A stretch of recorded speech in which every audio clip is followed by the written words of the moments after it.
मिश्रा जी आ गए हैं अभी।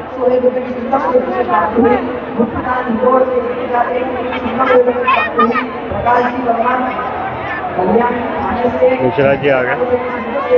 ये ब्लैक वाली कार।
बहुत रश है भाई।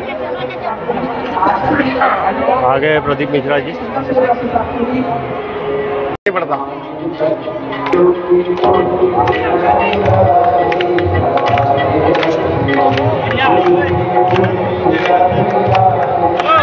पीछे रह गए, हम आगे निकल आए।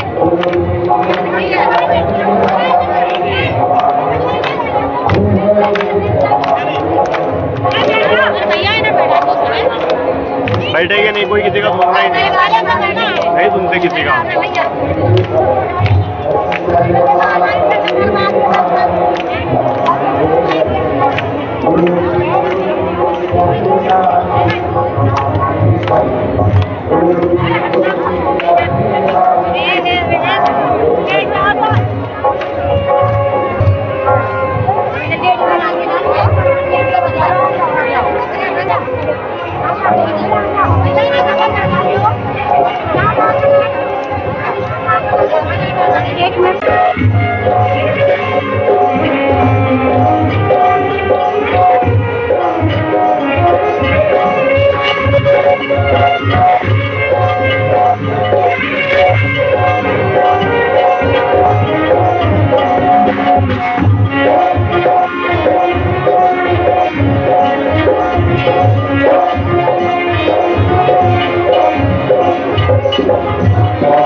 महादेव की कृपा से ये पवित्र शिव महापुराण की कथा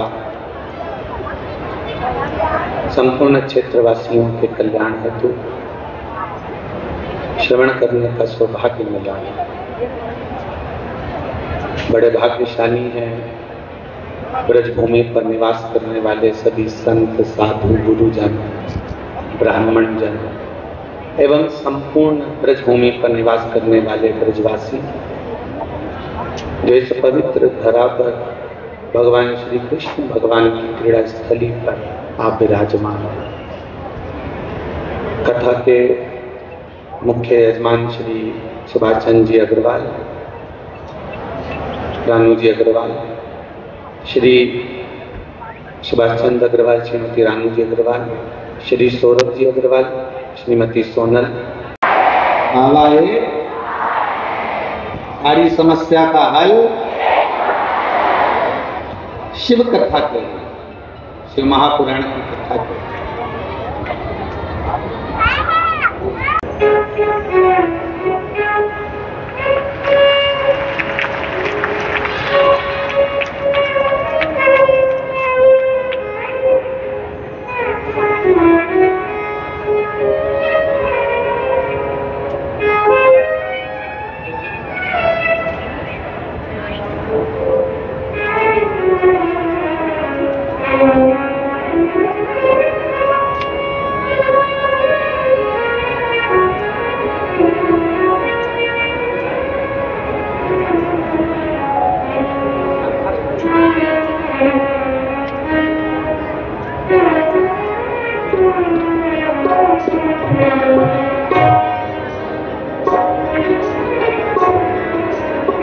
भगवान कृष्ण स्वयं सभी देवताओं का दर्शन कर रहे हैं और सभी देवियां भगवान कृष्ण का दर्शन।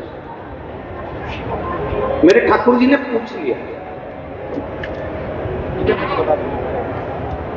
गोपेश्वर गोपी शिव महापुराण की कथा ब्रज की रज में चल रही, बड़ा सावधान होकर सुनना।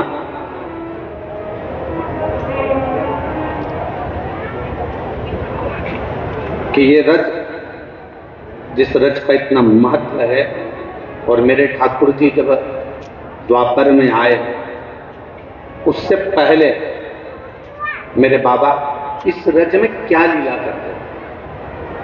मेरे शंभु, मेरे त्रिकालदर्शी, मेरे कैलाशी, मेरे शंकर इस रज में कैसे विराजमान रहते थे,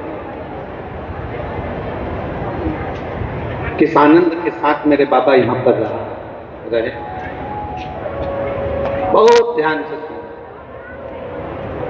और ऐसे कथा को श्रवण करना कि 7 दिन में जब हम कथा को श्रवण करें और यहां से घर जाएं, कथा समापन हो 9 तारीख को, उसके बाद में जब धनतेरस का पूजन हो और दीपावली का पूजन हो, तो ये भाव आपके भीतर होना चाहिए कि बाबा आपकी झोली में इतना भर दें कि जिंदगी में एक बार आप भी शिव महापुराण की कथा करवाएं। इस भाव से कथा को करें।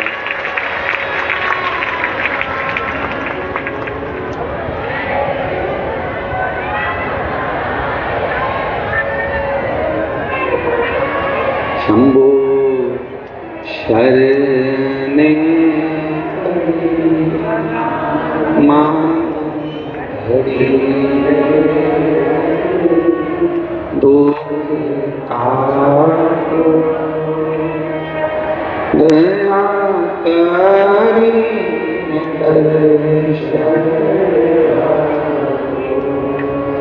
शंभो शरणे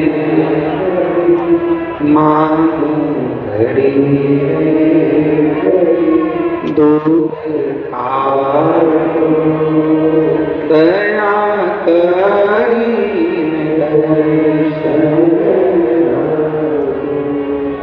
सारे देवताओं से भगवान कृष्ण ने पूछ लिया, आप सब यहाँ एकत्रित क्यों हुए हो? महाराज, मृत्यु लोक में बड़ा दुराचार, बड़ा अत्याचार हो रहा है, और आपने जो वचन दिया है, आपने जो कहा है, आपने जो निर्णय दिया है कि आप पृथ्वी पर आएंगे, मृत्यु लोक में आएंगे, आपको पृथ्वी पर जन्म लेना है, आपको पृथ्वी पर प्रकट होना है,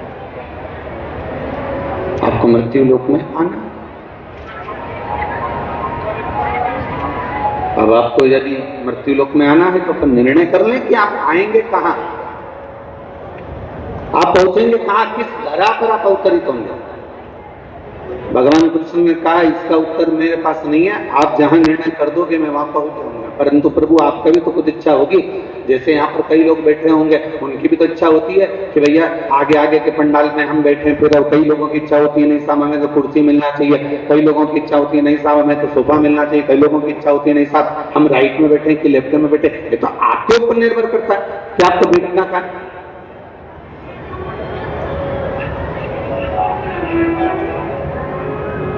सारे देवताओं ने मिलकर कहा ठाकुर जी आपकी जो मर्जी, आप जहां कह दो कि भगवान कृष्ण आप जहां विचार हो जाए आप वहां पर प्रकट हो सकते हैं, आप वहां जन्म ले सकते हैं, आप वहां पर आ सकते हैं। भगवान ने कहा निर्णय तो मैं नहीं लूंगा, पर मेरे मन की जो दशा है, मेरे मन का जो भाव है, बस इतना सा कहना चाहूंगा कि मैं, भगवान कृष्ण कह रहे हैं, जरा बहुत सावधानी से सुनना, भगवान कृष्ण कहते हैं कि मैं शिव के बिना नहीं रह सकता और शिव मेरे बिना नहीं रह सकते। ऐसी धरा जहां शंकर भी हो और कृष्ण भी हो, ऐसी पवित्र भूमि का निर्णय मैं नहीं ले सकता। इस पवित्र भूमि का निर्णय अगर कोई लेगा, इस पवित्र भूमि का अगर कोई निर्णय ले सकते हैं तो वो देवाधिदेव महादेव ही बता सकते हैं। आप एक काम करो, सबके सब महादेव के पास में जाओ, आप सब देवाधिदेव महादेव के पास पहुंचो। सब एकत्रित हुए और सारे के सारे भगवान कृष्ण को प्रणाम कर कर, भगवान कृष्ण को नमन कर कर सब देवाधिदेव महादेव के पास कैलाश पर्वत की ओर जाने लगे।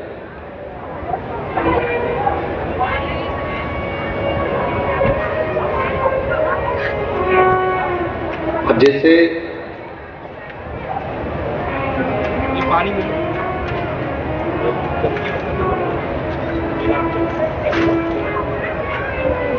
कोई लोग कह रहे थे कि गुरुजी आप हमेशा कहते हो कि ब्रज में रहने वाले बड़े पवित्र होते हैं, ब्रज में रहने वाले, अयोध्या में रहने वाले, उज्जैनी रहने वाले, काशी रहने वाले, जितनी जितनी पवित्र भूमियां, जितनी जितनी पवित्र स्थल हैं, उन पवित्र स्थानों पर रहने वाले जितने जीव हैं, जितने मनुष्य, जलचर, थलचर, वायुचर जितने भी हैं, चाहे पशु हो, चाहे पक्षी हो, चाहे मानव हो, ये सब इतने इतने पवित्र हैं, इतने आनंदित हैं, इतने शुद्ध हैं, इतने पवित्र हैं कि उनका भी दर्शन हो जाए तो जीवन की आनंदता हो जाए।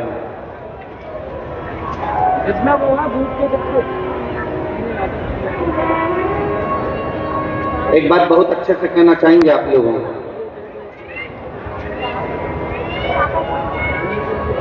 ब्रजवासी कितने बैठे हैं ब्रज में निवास करने वाले? और सभी बैठे और रख लो हाथ नीचे। बहुत जोरदार, एक बार आपके लिए ही ताली बजा लो, बहुत जोरदार।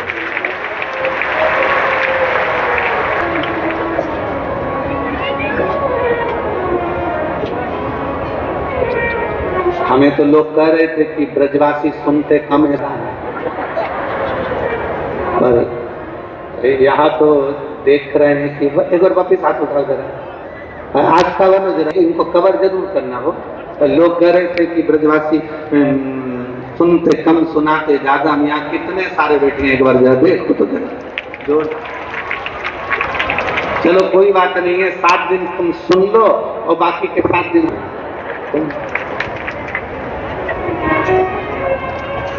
बोल वृंदावन लाल की, भूतेश्वर महादेव की, सकलेश्वर महादेव, कोपेश्वर महादेव की, आशीश्वर महादेव की, चिंताहरण महादेव की। अब बहुत सारे महादेव हैं ब्रज के, सब महादेव का स्मरण करेंगे। देखिए भगवान सारे देवता सब एकत्रित होकर, सब आनंदित होकर, सब के सब कैलाश पर्वत पर चले और बाबा धीरज महादेव के पास में जाकर सबने हाथ जोड़कर निवेदन करा, सबने प्रार्थना की।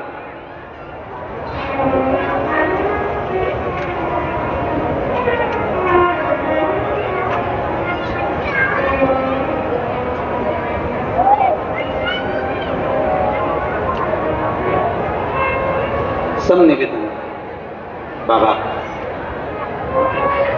शंकर भगवान ने जो श्रवण करा, जो उनके सम्मुख में बात आई, तो देवाधिदेव महादेव ने पूछ लिया क्या हो गया, कैसे आना हुआ।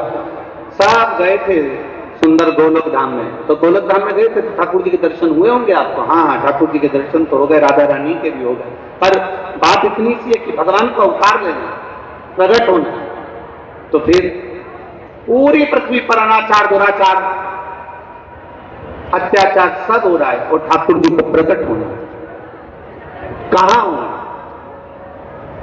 शंकर भगवान ने कहा जहां ठाकुर जी की मर्जी हो वहां उनका प्रकट हो जाए।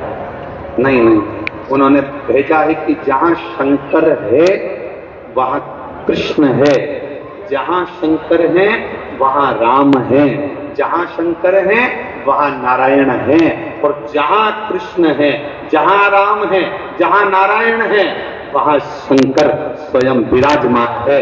तो अब ये निश्चित करा जाए कि भगवान कृष्ण का अवतार कहाँ हो, भगवान कृष्ण प्रकट कहाँ हो। तो इतने में माता पार्वती जी भगवान शिव जी के नजदीक में विराजमान थी, और माँ जगत जननी उस समय पर बैठकर दोनों संवादों को सुन रही थी, भोलेनाथ के और सारे देवताओं के। तो माँ जगत जननी जगदम्बा माता पार्वती जी के मुख से उसी समय निकल गया। तो उन्होंने माँ जगत जननी पार्वती जी ने कहा, प्रभु केवल एक स्थल ऐसा है जो मुझे अति प्रिय है। भगवान शिव ने पूछा वो कौन सा? तो भगवान शंकर जब कहते हैं तो पार्वती जी कहती हैं वो केवल एक रज है, और जिस रज में आप स्वयं अड़भंग बनकर उस रज में लोट लगाते हो, अड़भंग बनकर उस रज को अपने ऊपर चढ़ा लेते हो, अड़भंग बनकर जिस समय पर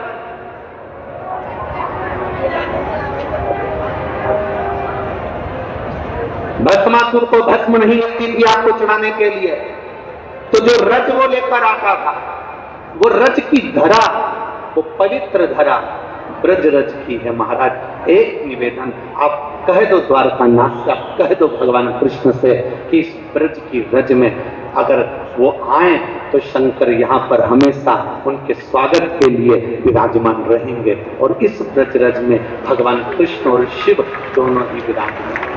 दोनों। अब कहोगे गुरुजी ये कहां की बात है कि भगवान शंकर पहले से विराजमान? अगर भगवान शंकर विराजमान नहीं होते तो जरा विचार करिए, भगवान कृष्ण ने माटी खाई और मुख में सृष्टि का दर्शन हुआ, दर्शन हुआ तो माता यशोदा जी को चिंता हुई तो उन्होंने तुरंत उसी समय पर देवादिदेव महादेव को आमंत्रित कर। आज जरा सावधानी से सुनना कथा। कई लोग कह रहे थे क्या यशोदा जी एक लोटा पानी चढ़ाती थी? क्या कौशल्या जी एक लोटा जल चढ़ाती थी? क्या दशरथ जी महाराज एक लोटा जल चढ़ाते थे? जरा कथा को सावधानी से सुनना। जब भगवान कृष्ण के मुखाग्रविंद में सृष्टि का दर्शन मेरी मैया यशोदा को होता है, तब यशोदा जी देवादिदेव महादेव को याद कर कर कहती है, बाबा मैं तेरे मंदिर रोज आती हूँ, जल चढ़ाने रोज आती हूँ, मेरे शंभु, मेरे त्रिकालदर्शी, मेरे कैलाशी, मेरे अविनाशी, आप कहाँ हो? उसी समय पर देवादिदेव महादेव प्रकट हो जाते हैं, और मथुरा में आज भी चिंता हरण देवादिदेव महादेव विराजमान है। आज भी मथुरा की रज में आज भी चिंताहरण महादेव विराजमान है। जहां मथुरा की इस पवित्र भूमि पर चिंता को हरने के लिए चिंताहरण महादेव वहां निवास करते हैं, क्योंकि यशोदा जी के सम्मुख में भगवान कृष्ण के लिए स्वयं शिव प्रकट हुए। और भगवान शंकर ने पूछा, यशोदा रानी से तुम क्यों चिंता करती हो, क्या हो गया ऐसा? यशोदा क्यों चिंता करती? यशोदा जी बोली, पहले तो ये बताओ कि मेरी चिंता तो आप मिटा दोगे वो तो जानती हूँ, परंतु मैंने तो केवल आपको पुकारा, आवाज लगाई और आप तुरंत प्रकट हो गए। इसके प्रकट होने का कारण क्या?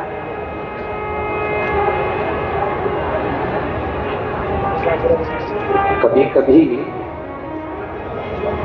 एकदम आपने अपने बेटे से कहा, सुन बेटा ये काम कर ले तेरे को ये फल जाएगा, ये प्रॉपर्टी खरीद ले तुझे ये फल जाएगा, तो ये कार्य कर ले तुझे ये फल जाएगा। कभी कभी आप अपने बेटे से, अपने बच्चों से कहते हो और वो काम सफल हो जाता है, वो फल कभी। यशोदा जी ने जैसे ही भगवान को पुकारा और भगवान देवादिदेव महादेव प्रकट हो गए, तो यशोदा जी के मन में, अभी इससे पहले जो कथा हुई उस कथा में वर्णन करा था कि शिव के भक्त 3 बार रोते हैं। इस कथा के प्रथम में, इस कथा के पहले वाली जो कथा रही उसमें हमने वर्णन करा, नागपुर की कथा में शंकर भगवान के भक्त 3 बार रोते हैं। पहला, भगवान को पुकारते हैं तब रोते। दूसरा, भगवान नहीं आते तब रोते। और तीसरा भगवान आ जाते तब रोते। तो किसी ने पूछा, भगवान को पुकारा तब रोए चल गया, भगवान को आमंत्रित करा तब रोए चल